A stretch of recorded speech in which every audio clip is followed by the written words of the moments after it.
The growth mindset is really interesting because it is a juxtaposition of creative and curious with scientific and rigorous. And so I think that you need both. You need the creative and curious because ideas are the fuel for growth. And without enough ideas, you can't run experiments to figure out what works. So you have to have that ideation process and that type of thing. But you also need to be really dispassionate about what you believe to be true about growth, because I can't count the number of times that I've been wrong about something. And you have to be willing to not try to persuade the data. You can look at things enough different ways to convince yourself that you're right. And that's really dangerous in growth because it's not about you, it's about the company. And so you need to have a mindset of real intellectual honesty to be able to say, hey, this isn't working. And whether it's good for you personally in the moment is kind of irrelevant. I mean, hopefully as a growth person, you have equity and you can step back and say that what's good for me personally in the long run is good for the company. It doesn't matter about the short-term experiment. I think that growth mindset's really interesting. And then I think, so I played baseball as a kid, and in baseball there's a really famous saying that if you fail 7 out of 10 times at the plate, you'll go to the Hall of Fame. Because if you can hit 300 in the major leagues, you're basically enshrined in there as one of the best players ever. And I feel growth is a lot like that. Like, you're going to fail a lot. And even if you succeed just a handful of times, you're going to be really, really effective. But you have to have perseverance to kind of get through those failures. So I think that's really important. And then I also think you have to be really scrappy. Mike Tyson has a great quote that says, everyone has a plan until they get punched in the mouth. And I feel that that's a lot like being a growth person at a startup. You can sit in your office, come up with a great marketing plan, great theory. We're going to make this viral video. We're going to launch this campaign. And you put it out into the market, it can fall flat or take off. But you don't know. And once it's out there, that's when the real fight's on. That's when it's really time to kind of earn your keep. And so I think you have to have kind of a scrappy mentality about that. So yeah, I definitely think that if you want to be a great growth person, you have to understand those dynamics, have perseverance, be aggressive, but also be kind of very intellectually honest with yourself about what works and what doesn't work. I follow a lot of, I think, ethics and advertising rules. I really don't believe in the bait and switch.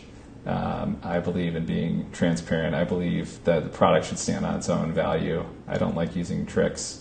I also believe that conversion funnels aren't about building slides. It's about getting the right people to the product. So a lot of people worry about conversion rate and that type of thing. But what they're trying to do is get as many people through the funnel. And I want to get as many of the right kind of people through the funnel. And that's really key to building a sustainable growth engine. But it's also really backed by kind of ethics and that type of thing. So I definitely think there are things that are right and wrong that I follow. I also do believe that to be a growth person, you have to be aggressive, and you have to be willing to push really hard, and you have to be willing to experiment with things, and you have to be willing to be aggressive and try new things. So I think Airbnb is another great example. Everyone talks about Airbnb's Craigslist hack, and I think what most people don't realize is there's two pieces of that. One is the integration that they did, which allowed postings to go from Airbnb to Craigslist through an automated form submission. The second thing was spamming Craigslist renters, through a bunch of fake email accounts to get people over to the platform. Part one, the integration, even though it's against Craigslist terms of service, I actually think is rather ingenious and aggressive and thinking outside the box, which I really admire. Part two, I'm not okay with. So I think, there is a right and a wrong, and you have to be aggressive and assertive, but I also believe you have to follow your moral compass, that's different for everyone. I'm passionate about bringing great ideas to the world. I love entrepreneurs. My family is a bunch of entrepreneurs. My mom started her own business. So I've always been passionate about bringing really ideas that I really believe in to people that I think that it can really help them. And I think that I've learned that there are a few core truths to growth that that transcend business model and vertical and that type of thing that have allowed me to be effective in different spaces.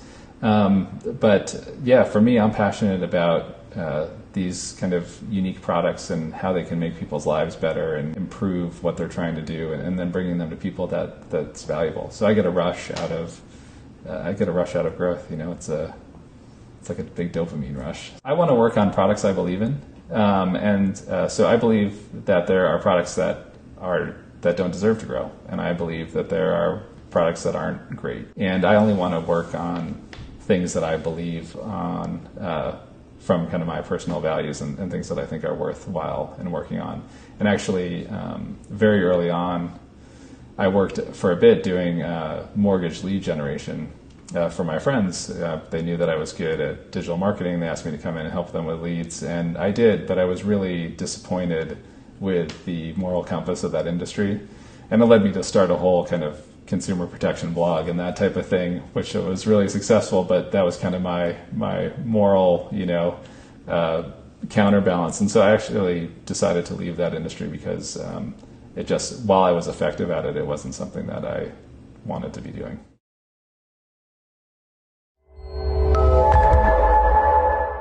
I believe that growth is a team sport, and that there is no lone growth hacker, that the best organizations have a cross-functional team that depends on the organization and where the strengths lie, where they report into, but is made up of engineers, product people, marketers, sales, and executive leadership. And I think that in any early stage company, executive leadership have to be fully bought in to growth. Like in most companies, you have a technical founder and a non-technical founder. One of those people has to wear the growth hat too. Growth can't be delegated, because if growth is delegated, then it doesn't get the prioritization and the resources that it needs to actually be effective. So early stage, the CEO, CTO, they have to be involved in growth. I think over time, growth teams can evolve to come from different departments. Some companies will have the growth team kind of sit in the product organization. Some companies will have growth team be a cross-functional team that isn't its own business unit, but that is made up of people across the different business units. So I think trying to figure that out is really up to the business and where their strengths are.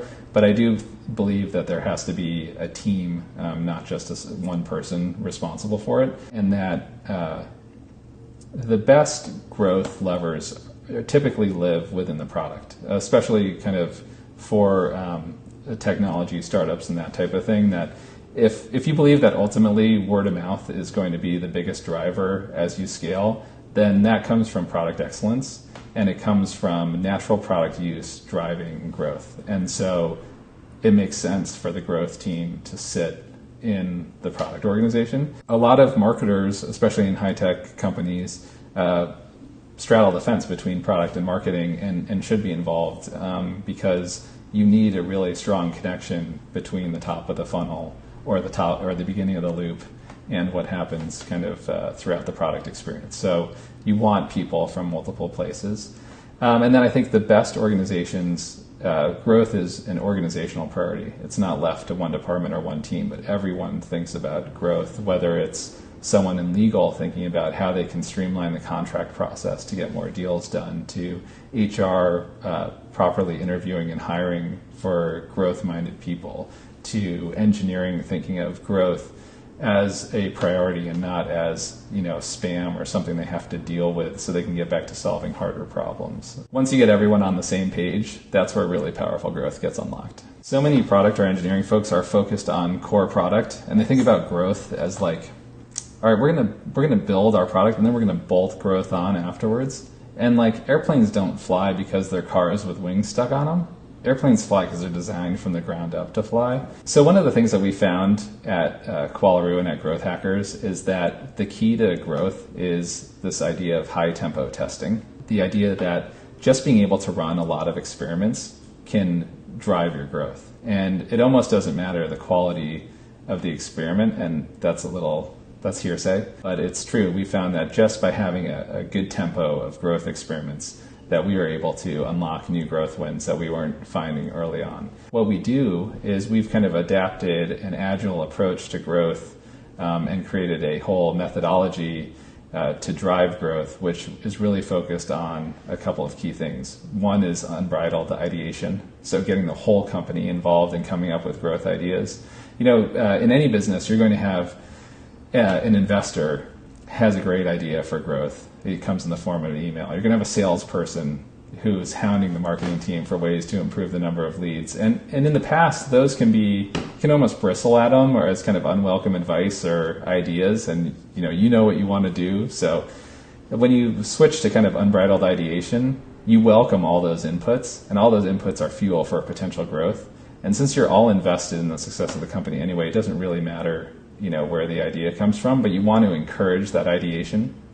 And then once you have those ideas, you need a way to prioritize them, get them pre-flighted, and then get them out there and win, and kind of keep small batch sizes so you can create this momentum. And so we built an internal tool called Canvas that lets us manage these growth experiments, and it lets everyone ideate, the whole team. And when we talk about team, we mean people on the actual team, across the org, investors, our best customers, friends of the company, multiple inputs, as many ideas as possible. And then we use an internal scoring system we use the acronym ICE, which stands for Impact, Confidence, and Ease. And we rate each idea on those three vectors. So the impact that we think it's going to have, the confidence in that idea, and how easy it is to kind of get it out the door. And then each week we hold a growth meeting.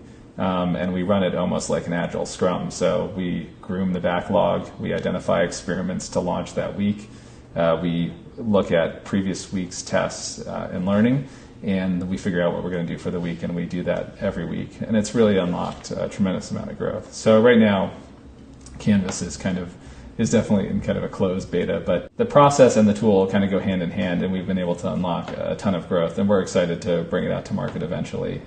It's not quite ready, but it's almost there. So, but I think just getting in the mindset of a high tempo culture has been really powerful for us for growth. Making ideas an asset as opposed to a burden and that type of thing has been really powerful, and getting people to contribute their ideas, it's amazing. One person cannot hope to come up with all the ideas to make a company grow, and so enabling all those folks to have real meaningful input has been really powerful for us.